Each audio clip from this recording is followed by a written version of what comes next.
Ayan po yung kamuning. Ayan. Pwede po tayo sa kamuning dito sa may highway ng San Leonardo. Nabuhating po, no? Ayan. Ayan, nalagay na.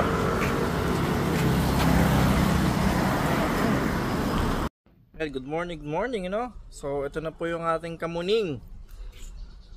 Ayan, so dito po natin siya itatanim. Ayan, nakaya na po tayo sa ating kapitbahay, oh, ng bareta.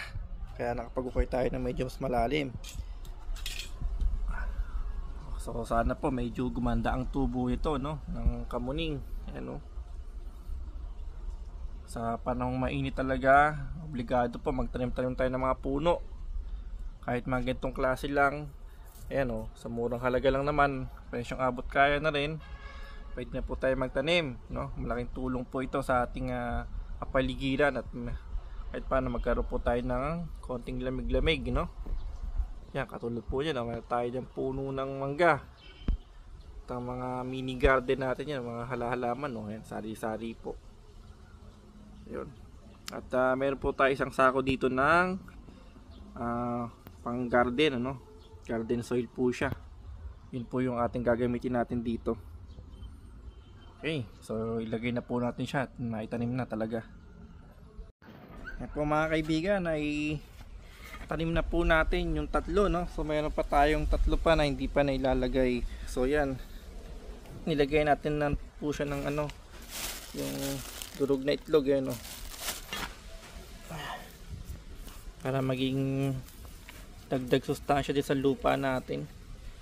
So ito yung nabili natin yung lupa dyan. Ano.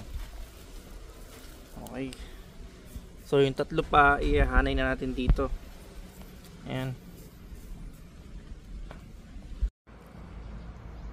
Yun, nagkakaroon na po siya ng bulaklak, no? So pag ganito pa lang medyo matindang init, saka siya nagbubuka ng bulaklak. Pag di siya nakabuka, ito pa siya, oh. Yan, oh.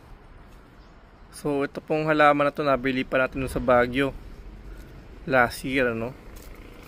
So after nung nagkaroon siya ng bulaklak nung naiuwi dito, hindi na nagbulaklak. Pero ngayong April po na to, bago magkatapusan ito, nagkaroon na po siya ng pagbulaklak ulit, ano. So akala ko hindi na siya magkakaroon pa ng bulaklak. Pero may mga sanga siyang namatay na rin, eh. Natuyo pala. Yan, oh. Ang galing, oh. Yan, oh. Ayan siya, oh. Pagka hindi pa siya nakabuka yung pinakamismong flower niya, oh. Ayan, nakaikom pa siya.